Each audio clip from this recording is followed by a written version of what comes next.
क्या आपने कभी सोचा है हम सत्संग क्यों सुनते हैं? क्या सिर्फ समय बिताने के लिए या किसी परंपरा को निभाने के लिए? सच्चाई ये है कि सत्संग हमारी आत्मा की भूख है। जैसे शरीर को भोजन चाहिए, वैसे ही आत्मा को ज्ञान चाहिए। सत्संग वह अमृत है जो हमारे भीतर बिखरी अज्ञानता को धो देता है। ये हमें हमारे असली स्वरूप की याद दिलाता है। हम सत्संग सुनते हैं ताकि हम अपने जीवन के उद्देश्य को समझ सकें, ताकि हम जान सकें कि हम कौन हैं और कहां से आए हैं और आगे कहां जाना है। सत्संग हमें अंदर की यात्रा पर ले जाता है। ये हमें सिखाता है कि सच्चा सुख बाहर नहीं, भीतर है। ये हमारे भीतर की सोई हुई चेतना को जगाता है। जब हम बार बार सत्संग सुनते हैं तो धीरे धीरे हमारी सोच बदलती है, हमारा दृष्टिकोण शुद्ध होता है। हम प्रेम, करुणा और सत्य के मार्ग पर बढ़ते हैं। इसलिए सत्संग केवल सुनना नहीं है, ये आत्मा को सजाना है, ये जीवन को अर्थ देना है, ये परमात्मा से मिलने की तैयारी है। आइए प्रतिदिन सत्संग के अमृत से अपने जीवन को पावन करें, क्योंकि सत्संग सुनना आत्मा का उत्सव है। गुरु प्यारी साध संगत जी, आप सभी को प्यार भरी राधा स्वामी जी। गुरु प्यारी साध संगत जी, जो आज का सत्संग हमारा होने जा रहा है, ये स्वामी जी महाराज जी की बानी में से होने जा रहा है। सत्संग बड़ा ही विशेष है। इस सत्संग को अंत तक जरूर सुने।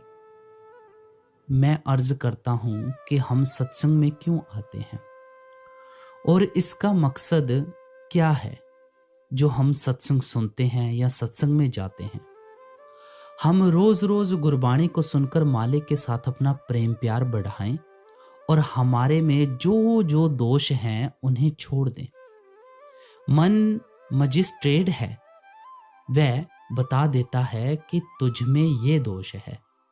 मैं देखता हूं कि सत्संगियों में कमाई वाली स्त्रियां ज्यादा हैं, मर्द थोड़े हैं। इसका कारण क्या हो सकता है? इस कहानी से पता लगेगा।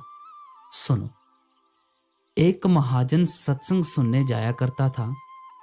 उसके पुत्र ने कहा कि आप रोज सत्संग में जाते हो, आज मैं जाऊंगा।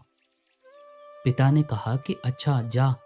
खैर, पुत्र सत्संग में गया, बड़े प्रेम के साथ वचन सुनता रहा।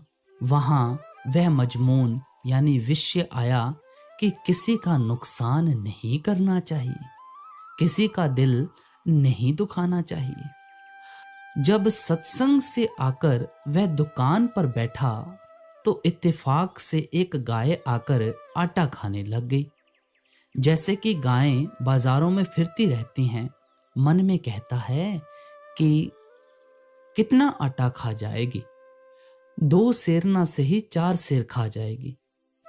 पिता देख रहा था, पुत्र को कहता है, ओ आंखों के अंधे, तुझे दिखता नहीं कि गाय आटा खा रही है? पुत्र ने कहा, हमारे इतने मकान हैं, इतना किराया आता है, इतना ब्याज आता है, अगर ये 2-4 सेर आटा खा जाएगी तो क्या हो जाएगा? पिता ने पूछा, ये विचार तू कहां से लाया है? पुत्र ने कहा, सत्संग से।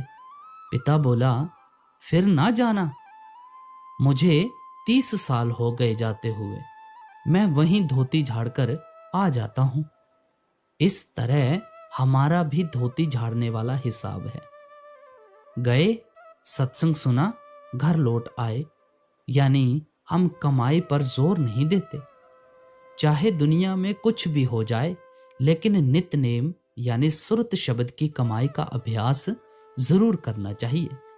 जितने महात्मा सचखंड से आए, हम पर रहम करते हुए कहते हैं कि तुम 84 लाख योनियों के चक्रों में फंसे हुए हो, चलो तुम्हें सचखंड ले चलें।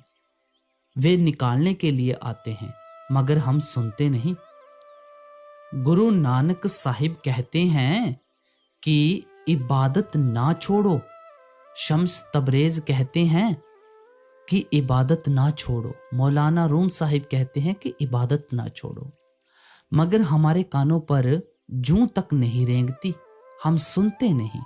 हमें चाहिए कि दुनिया के काम काज रह जाए तो रह जाएं, मगर गुरु की भक्ति ना रहे।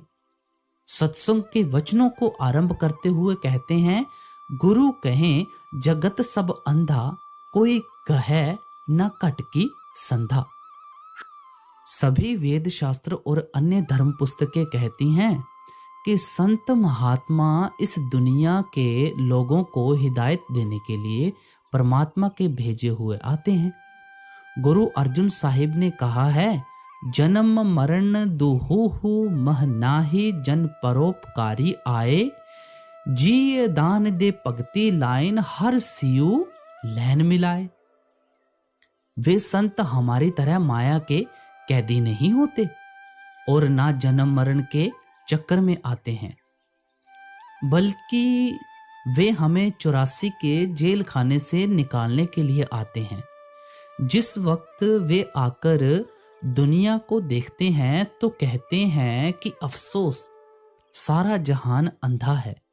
आप कहेंगे कि यहाँ सूरज है, चंद्रमा है, सितारे हैं, रोशनी के और कई साधन हैं जिनकी मदद से हम सब कुछ देखते हैं, फिर अंधे क्यों? इसका जवाब यह है कि ये जो हमारी आंखें हैं, ये फना को देखती हैं।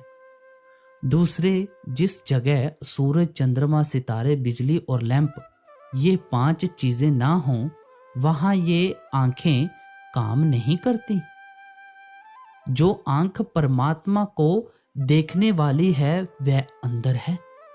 असल में आदमी को आंखों के पीछे पर्दा लगाकर बाहर निकाला हुआ है।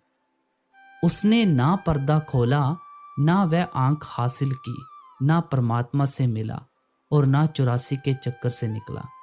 इसलिए स्वामी जी महाराज कहते हैं कि सारा जहान अंधा है। ये अंधा क्यों है? इसलिए कि अंदर नहीं चढ़ता। अगर अंदर चढ़े तो सुजाखा हो जाए और जो सामान मालिक ने इसके अंदर रखा हुआ है उससे वाकिफ हो जाए। गुरु अमरदास जी कहते हैं, इस काया अंदर 9 खंड पृथ्वी, हाट पट्टन बाजारा, काया अंदर ब्रह्मा विष्णु महेशा, सब ओपत जित संसारा। फिर कहा है, अंदर महल अनेक है, जीव करे वसेरा, मन चिंदिया फल पाइसी, फिर होए ना फेरा। अगर ये पर्दा खोलकर अंदर रूहानी मंडलों पर चला जाए, फिर दुनिया के जन्म मरण में नहीं आए, 84 में धक्के नहीं खाए। अब सारे महात्मा होका देकर गए हैं, लेकिन कोई सुनता नहीं, कोई नहीं सुनता।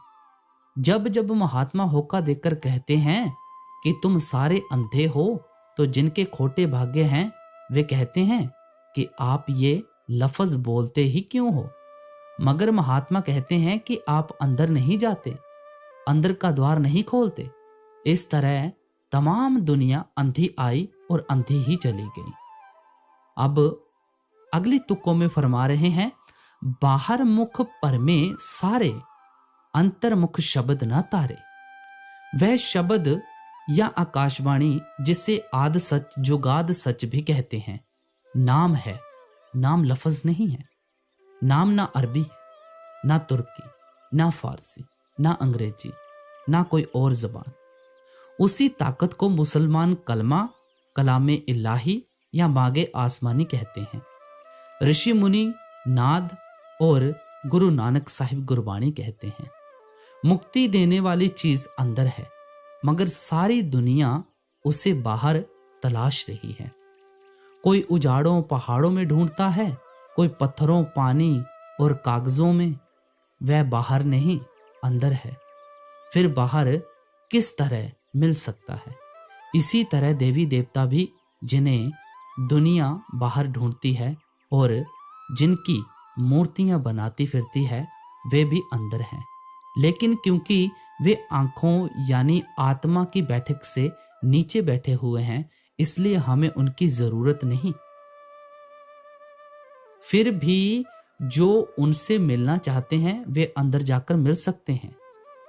अगर पत्थरों यानी मूर्तियों में उन्हें ढूंढो, वे बेजुबान है। बेजुबान चीज जानदार को खींच नहीं सकती, इसलिए इनसे कुछ प्राप्त नहीं होता। सारी दुनिया बाहर ही बाहर तलाश कर रही है। क्या ही अच्छा होता कि अंदर जाती और उस लज्जत को ले लेती। अब सवाल पैदा होता है कि अगर हम अंदर जाएं तो अपनी आत्मा को किसके साथ जोड़े? कहते हैं शब्द के साथ। क्या गाने बजाने वाला, लिखने पढ़ने वाला शब्द नहीं? वह लिखने पढ़ने बोलने में नहीं आता। वह अनलिखित कानून और अनबोली भाषा है। वह अंदर है। जो बाहर विषय विकारों और अन्य पदार्थों में उलझे हुए हैं, वे इसे नहीं समझ सकते। यही गुरु अमरदास जी कहते हैं, माया तारी अत अन्ना बोला, शब्द न सुनई बहु रोल कचोला।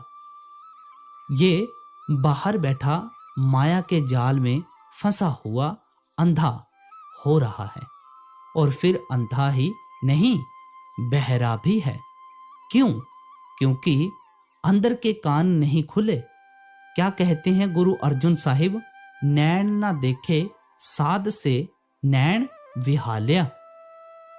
जो आंखें अंदर सतगुरु के स्वरूप को नहीं देखती, उन्हें निकाल दो। आगे कहते हैं, करण न सुने ही नाद करण मुंद कालिया। जो कान अंदर शब्द को नहीं सुनते, उन्हें काट दो। अब आगे कहते हैं, रसना जपे ना नाम तिल तिल कर कटिए। जो जबान नाम नहीं जपती, उसे जर्रा जर्रा करके काट दो। हम क्यों नाम नहीं जपते? हम पर अपने गुनाहों का नशा चढ़ा हुआ है। हमारे पाप हमें इधर आने ही नहीं देते। बड़े ही ऊंचे भाग्य हों तो आदमी इधर आए। अब अगली पंक्तियों में क्या कह रहे हैं?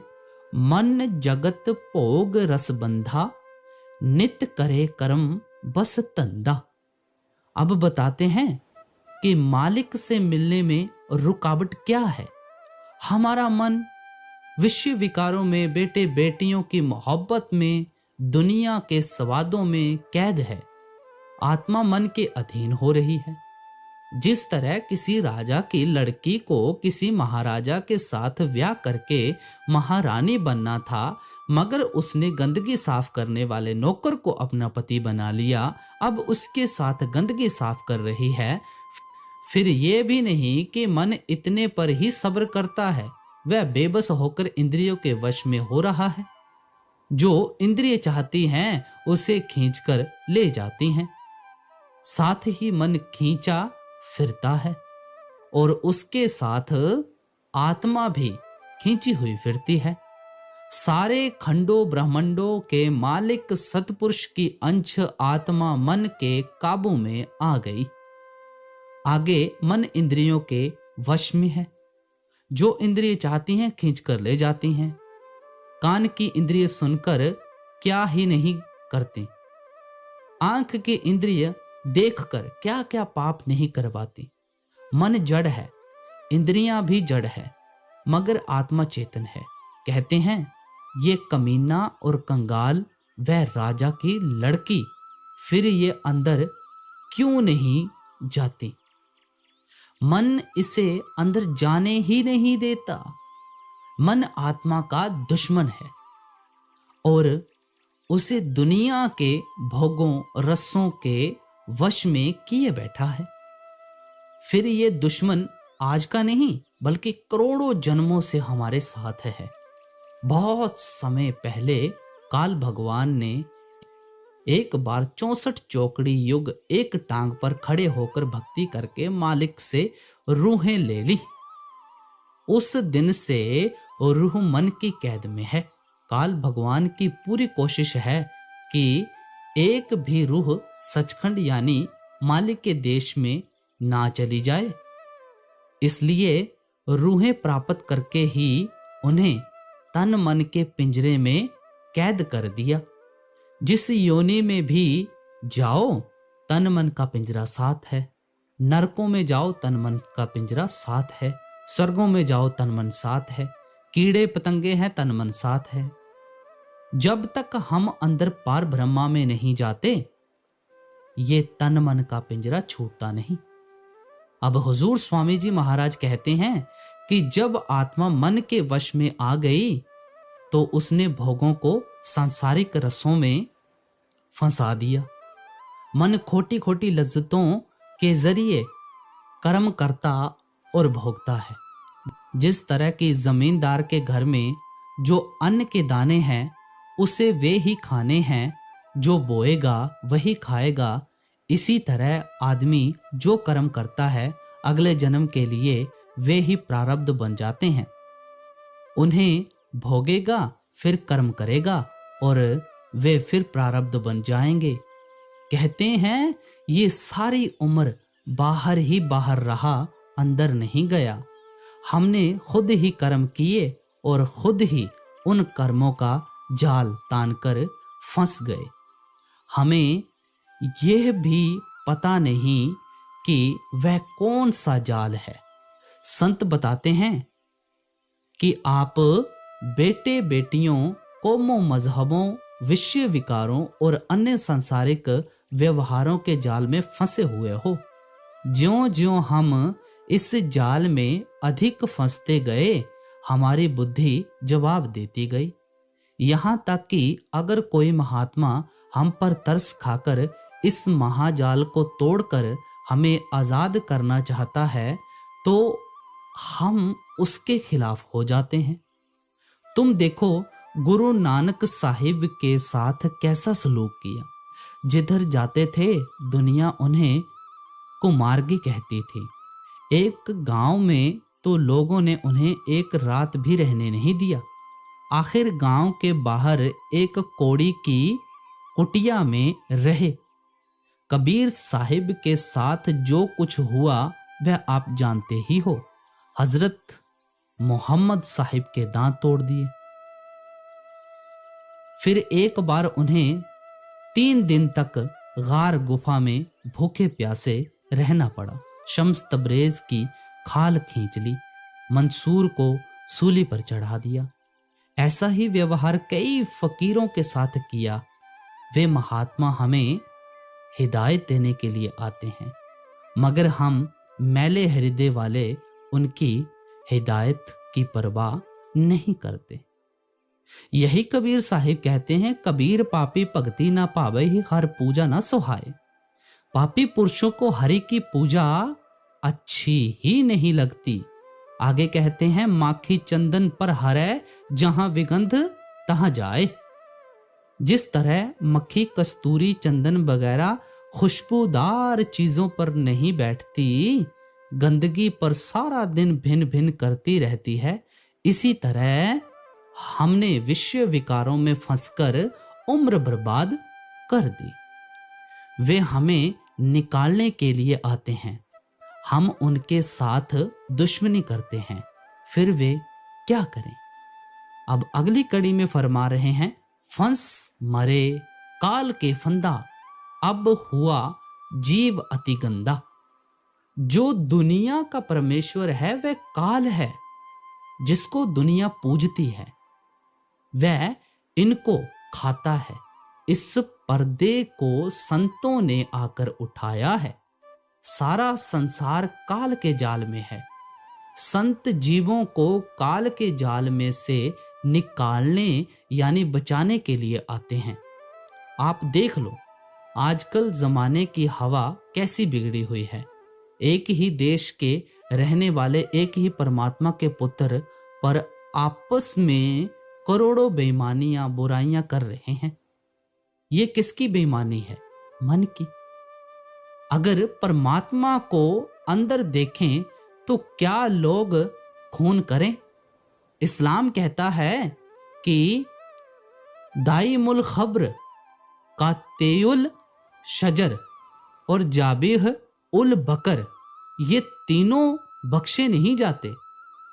एक राह चलते आदमी के पेट में छुरा घोंपना ये सब काल का जाल है।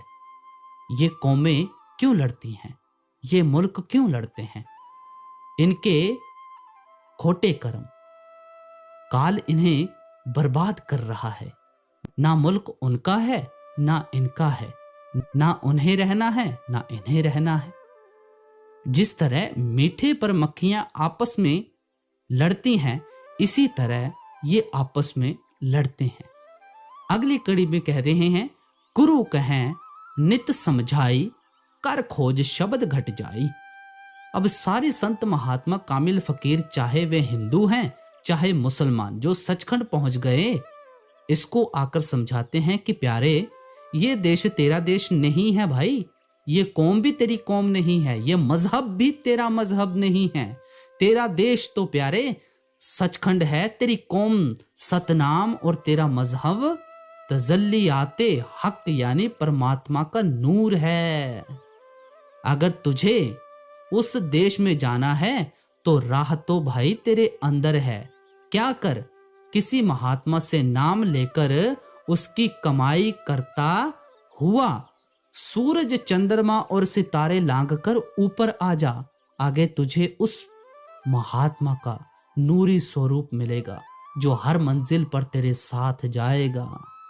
महात्मा वह नहीं जो दो लफ्ज बताकर अलग हो जाए, बल्कि जब तू उनके पास जाएगा वह कहेंगे कि हम हर मंजिल पर तेरे साथ हैं, तुझे धुरधाम पहुंचाकर ही दम लेंगे। आद सच जुगाद सच कहते हैं, अंदर चढ़ और उसे सुन, मगर हम इतना भी नहीं कर सकते। अब अगली कड़ी में फरमा रहे हैं, ये सुने ना गुरु के बैना, कस खुले ही के नैना। कहते हैं कि ये गुरु की तालीम को सुनता ही नहीं। जो महात्मा सचखंड से आते हैं वे मुक्ति हासिल करने की तालीम देते हैं, जन्म मरण खत्म करने की दवा देते हैं, मगर ये उनकी तालीम को कबूल नहीं करता। इसके अंदर धंसती ही नहीं। अगर दवाई लाकर रख छोड़ो तो कोई फायदा नहीं होता। अगर ये दवाई खाता तो असर होता और बीमारी चली जाती। फिर अंदर का पर्दा खुले तो किस तरह?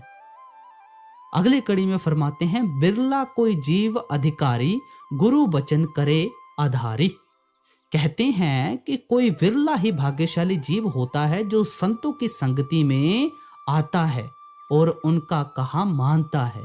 जिस पर मालिक की अति दया होती है, मेहर होती है, वही संतों की संगति में आता है और नाम लेकर उसकी कमाई करता है। नहीं तो कौमों की कौमें, मजहबों के मजहब नाम को छोड़कर लफ्जों में उलझे हुए हैं। लेकिन लफ्ज नाम नहीं भाई। यही गुरु तेग बहादुर साहिब कहते हैं, जन नानक कोटन में को भजन राम को पावे। गुरु अर्जुन साहिब भी कहते हैं, जग में उत्तम कार्य विरले केई के। एक और जगह भी कहा है, कोट मधे को विरला सेवक होर सगले बियोहारी। अगली कड़ी में कह रहे हैं, जो वचन सम्हारे गुरु के, मन फंद लगावे छल के। अब हम संतों का कहना क्यों नहीं मानते? हमारे अंदर दो ताकतें हैं, एक काल और दूसरी दयाल। जो काल की ताकतें हैं उन्होंने हमारे मन और आत्मा पर ऐसा पर्दा डाला हुआ है कि हमें होश ही नहीं रहा। इस दुनिया में हमारा बड़े से बड़ा दुश्मन कौन है? हमारा मन ही तो दुश्मन है। हमारे और गुरु के बीच में पर्दा किसका है? भाई मन का। जब आप मन को खड़ा कर लोगे, आत्मा अंदर चल पड़ेगी। यहां स्थूल देह में स्थूल मन है, सहस्रदल कमल में सूक्ष्म मन है और ब्रह्मा में कारण मन है। जब कोई महात्मा हमें पार ब्रह्मा के देश में ले जाएगा तो हमें होश आएगा और हम कहेंगे कि ओहो, हम कैसे जाल में फंसे हुए थे। जब कोई जीव संतों के सत्संग में आता है और उनके वचनों पर विश्वास करता है तो मन के घर स्यापा यानी रोना पीटना पड़ जाता है। जिस तरह अमर बेल पेड़ पर पैदा होती है, उसी से ताकत लेकर फैलती है और आखिर उसे ही सुखा देती है, इसी तरह मन आत्मा से ताकत लेकर उसी की मिट्टी पलीद करता है। दूसरे लफ्जों में कह दें कि मन आत्मा से सत्ता लेता है और आत्मा को ही कैद किए बैठा है। मन नहीं चाहता कि आत्मा अंदर जाए, इसका पर्दा खुल जाए और ये 84 के जेल खाने से निकल जाए। मन कैद होना नहीं चाहता, मगर अभ्यास में इसे कैद होना पड़ता है। इसलिए अगर कोई अभ्यास करता है तो मन छल करके उसे गिरा देता है। पुराण पढ़कर देखो, एक ऋषि ने इतनी तपस्या की कि स्वर्गों के राजा इंद्र को खौफ हुआ कि ये तपस्वी उसकी गद्दी छीन लेगा। तो उसने क्या किया? हाथ में तीर कमान लेकर शिकारी का रूप धारण करके ऋषि की कुटिया पर आया और अर्ज की कि मैं काम से जा रहा हूं, मेरा ये तीर कमान रख लो, थोड़ी देर में आकर ले जाऊंगा। ऋषि ने कहा कि मैं इसका ख्याल क्यों रखूं? इस पर इंद्र ने उसकी बढ़ाई करनी शुरू की कि तू ऐसा है वैसा है, मुझ पर दया कर। जब इंद्र ने बहुत बार कहा तो ऋषि मान गया और कहा कि अच्छा, उस कोने में रख दे। इंद्र 2 तीर कमान रखकर चल दिया। अब वापस किसे आना था? ऋषि पहले राजा था और तीरंदाजी में माहिर था, इसलिए जब भजन से उठे तीर कमान सामने दिखाई दे। रोज रोज देखने से तीर कमान का ध्यान मन में पक्का हो गया। एक दिन सोचता है कि कभी हम भी तीर चलाया करते थे, जरा चलाकर तो देखें, किसी को मारेंगे नहीं। ये सोचकर तीर कमान हाथ में लेकर तीर जो चलाया सीधा निशाने पर जाकर लगा और शौक बढ़ा। आखिर पूरा शिकारी बन गया। भजन बंदगी छूट गई और लगा शिकार के पीछे पीछे फिरने। ऐसे मन के धोखे हैं। रात को रोटी बहुत खा ली, नींद ज्यादा आ गई। जब भजन का वक्त हुआ, मन कहता है कि जरा और सो ले, अभी रात काफी है। जरा सोया, जैसे ही आंख लगी दिन चढ़ गया। इसी तरह मन का एक और धोखा भी है। वह कहता है कि बच्चे छोटे छोटे हैं, जरा बड़े हो जाएं फिर भजन ही करना है। जिक्र है कबीर साहिब बाहर जाया करते थे। एक बूढ़ा खेत में बैठा हुआ मिलता था। एक दिन कबीर साहिब ने उससे कहा कि भजन किया कर। कहता है छोटे छोटे बच्चे हैं, छोटे छोटे बच्चे हैं, जवान हो जाएं फिर करूंगा। जब बच्चे जवान हो गए तो कबीर साहिब फिर मिले और कहा कि भजन कर। वह कहने लगा इनकी शादियां हो जाएं फिर भजन करूंगा। जब शादियां हो गईं तो कबीर साहिब ने कहा कि अब बता। कहता है पोतों का मुंह देखने की इच्छा पूरी कर लूं। जब पोते हो गए तो कबीर साहिब फिर मिले और कहा कि अब तो भजन कर। कहता है कि पोते छोटे छोटे हैं, जरा जवान हो जाएं फिर भजन करूंगा। जब पोते जवान हो गए तो कबीर साहिब ने पूछा, कहता है ये लापरवाह है, रात को सो जाते हैं, अगर मैं ना जागूं तो चोरी हो जाए। कुछ समय बाद कबीर साहिब फिर गए तो फिर वह बाबा ना मिला। पूछा कि बाबा कहाँ हैं? पुत्र पौत्रों ने कहा कि जी वह तो गुजर गया। उस बूढ़े का घर ही दुधारू गाय से बड़ा प्यार था। गाय भैंसे पालता था। एक गाय से उसे बड़ा प्यार था। जब मरा तो गाय के पेट में आया और बछड़ा बना। कबीर साहिब ने अंतर ध्यान होकर देखा तो पता लगा कि वह बछड़े का जन्म पाकर जवान हुआ। उसे खूब हल में जोता, बहुत चलाया, आखिर वह बूढ़ा हो गया। जब उनके काम का ना रहा तो उन्होंने उसे गाड़ीवान को बेच दिया। उसने भी उसे 10-12 साल चलाया। जब उसके भी काम ना रहा तो उसने उसे तेली के हवाले कर दिया, जिसने उसे कई साल कोल्हू में जोता। जब वहां भी निकम्मा हो गया तो उसने कसाई को दे दिया। कसाई ने मारकर उसका मांस बेच दिया और जो चमड़ा था वह नगाड़े वाले ले गए। उन्होंने उसका नगाड़ा बना लिया। अब उस पर खूब डंडे पड़ते हैं। ये देखकर कबीर साहिब ने कहा, बैल बने हल में जुते, ले गाड़ी में दीन, तेली के कोल्हू रहे, पुनी घेर कसाई लीन, मांस कटा बोटी बिकी, चमड़न मड़ी नकार, कछूक कर्म बाकी रहे, तिस पर पड़ती मार। बात तो यह है कि मन अंदर नहीं जाने देता। यह हजारों छल करता है। आप रोज सुनते हैं कि मन नहीं मानता। अगर आप उसका मुकाबला नहीं करते तो आपका कसूर है। मन रोए पीटे मगर भजन मत छोड़ो। इसका इलाज ही डंडा है, यानी सख्ती है। आप साखियां पढ़कर देख लो। मैं आपको एक मुसलमान फकीर की साखी सुनाता हूं। वह बाजार से जा रहा था। एक हलवाई ने बहुत बढ़िया जलेबियां बनाई हुई थी। मन ने कहा कि जलेबियां खानी हैं। पास में पैसे नहीं थे।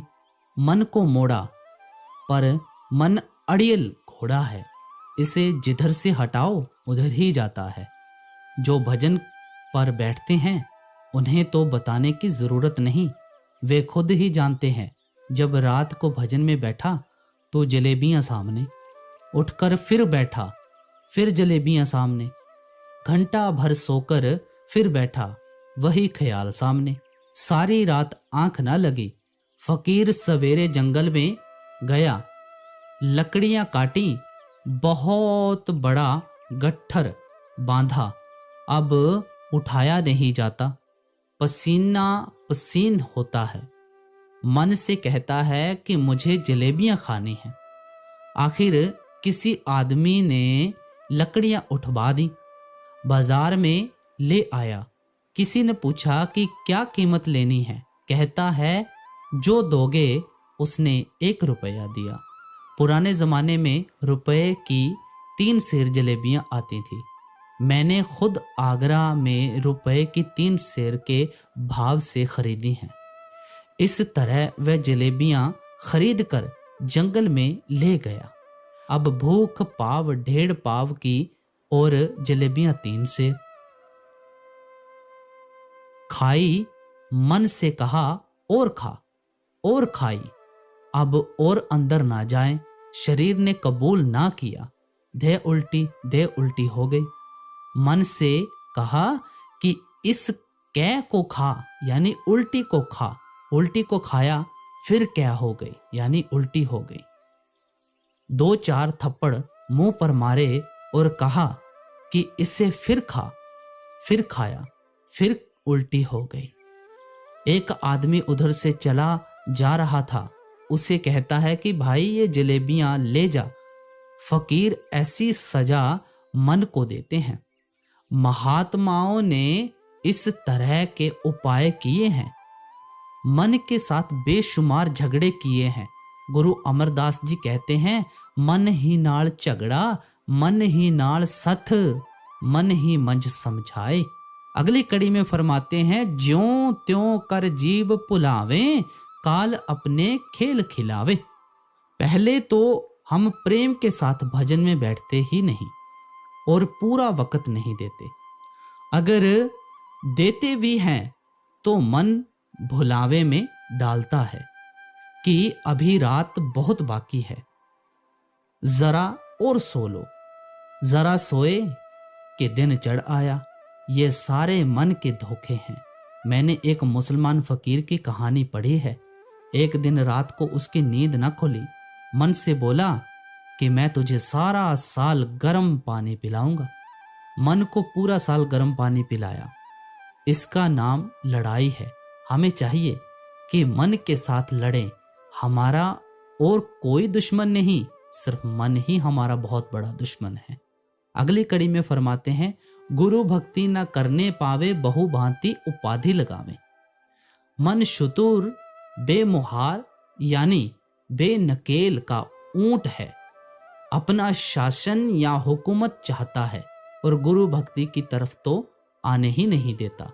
जब तक गुरु भक्ति नहीं, नाम भक्ति कहाँ। जो पानी आंखों, नाक, कान, मुंह और अलग अलग नालों के जरिए बहता है, उसे एक नल में ले आओ तो देखो कितने जोर से पानी बहता है और उसमें कितनी ताकत आ जाती है। किस तरह एक कमांडर इन चीफ है, सारी फौज के सिपाही उसके पीछे हैं।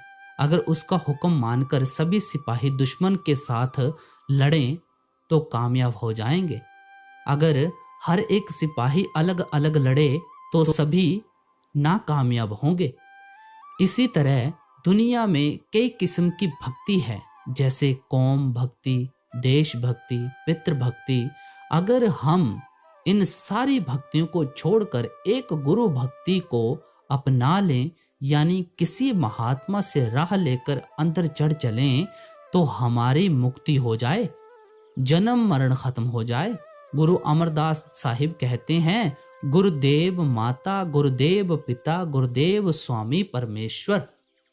गुरु ही हमारी माता है, गुरु ही हमारा पिता है और गुरु ही हमारा परमेश्वर है। क्योंकि गुरु के सिवाय मौत के बाद हमारे साथ और कोई नहीं जाता। अगर दुनिया में भी हमारा कोई रिश्तेदार है तो वह गुरु बिना नाम मुक्ति नहीं, और नाम गुरु से ही मिलता है। जब हम गुरु के सत्संग में बैठते हैं या नाम का सिमरन करते हैं या भजन पर बैठकर धुन को सुनते हैं तो मन कोई ना कोई रुकावट खड़ी कर देता है। जब रात को भजन के लिए जागते हैं तो कहता है कि अभी रात बहुत बाकी है, थोड़ा और सो लो, फिर बैठ जाएंगे, जरा लेटे नहीं कि दिन चढ़ आया। अब अगली कड़ी में फरमाते हैं, कभी मित्र होए परवावे, कभी वैरी बन धमकावे। पहले तो मन विषय विकारों, राग रंग की चाटों और इंद्रियों के भोगों के स्वाद चखता है। जो इनके काबू में आ गया वह तो गया, जो ना फंसा उसके साथ दुश्मनी करके, लड़ाई करके या कुछ और करके भजन छुड़वा देगा। अब अगली कड़ी में फरमाते हैं, कभी रोगन माही झुमावे, नाना विधि जाल बिछड़ावे। मन कभी बीमारियों में, कभी अलग अलग विषय विकारों में ले चलता है। मतलब कि इसका मकसद है कि आदमी नाम की तरफ ना आए, अंदर ना जाए। वशिष्ठ जी रामचंद्र जी के गुरु थे। वह कहते हैं कि मन की ताकत का अंदाजा महात्मा को होता है। जो मूर्ख हैं इन्हें क्या पता कि मन की क्या ताकत है और महात्मा क्या कह रहे हैं। वशिष्ठ जी कहते हैं कि हे राम, अगर कोई कहे कि मैंने 2000 मील लंबा और कई हजार फुट ऊंचा हिमालय पहाड़ उठा लिया है। हालांकि ये मानने में नहीं आता, फिर भी हम मान लेते हैं कि शायद परमात्मा ने दुनिया में कोई ऐसा आदमी भेजा हो जिसने कि उठा लिया हो। फिर कहते हैं कि अगर कोई कहे कि मैंने समुद्र को पी लिया, मानने में तो नहीं आता, मगर मान लेते हैं कि शायद कोई ऐसा आदमी पैदा हो गया हो जिसने कि समुद्र को पी लिया हो। लेकिन अगर कोई कहे कि मैंने मन को वश में कर लिया है, तो कहते हैं कि मैं नहीं मानता। मन ऐसा जबरदस्त है कि बड़े बड़े महात्माओं से भी वश में ना हुआ। मगर आप इससे ये ना समझो कि मन को वश में करने की कोई दवा नहीं है। दवा है, अगर कोई गुरु मिल जाए तो वह इसे नाम दे दे, ये कमाई करके अंदर जाए, तो आगे तुरिया पद में सतगुरु खड़ा है। तुरिया पद कहो या सहस्दल कमल कह दो, वहां नाम का अमृत जिस है। वक्त मन उस अमृत को पीता है तो काबू में आ जाता है, आत्मा आजाद हो जाती है। यानी इस जन्मों जन्मों की कैदी आत्मा को थोड़ी सी आजादी मिल जाती है। अब अगली कड़ी में फरमाते हैं, शब्दारस लेन न पावे, यों जीव सदा दुख पावे। हाय अफसोस, करोड़ों वर्षों तक 84 लाख योनियों का जेल खाना भोग भोग कर मनुष्य का जन्म मिला, फिर भी मन नाम की तरफ नहीं आने देता, यानी भजन नहीं करने देता। मैं देखता हूं अक्सर सत्संगी मिलते हैं, मगर दुनिया में रहकर शायद ही कोई सुखी हो। एक ना एक दुख तो सबको ही है। यही फरीद साहिब कहते हैं, फरीदा मैं जानिया दुख मुझको, दुख सबाये जग, ऊंचे चढ़ के देखिए ता घर घर एहा अग। मन ने किसी को सुखी रहने दिया ही नहीं। अब अगली कड़ी में फरमाते हैं, गुरु मेहर करे जिस जन पर, सो बचे शब्द धुन सुनकर। कहते हैं कि गुरु मेहर करता है, ये मेहर लेते नहीं।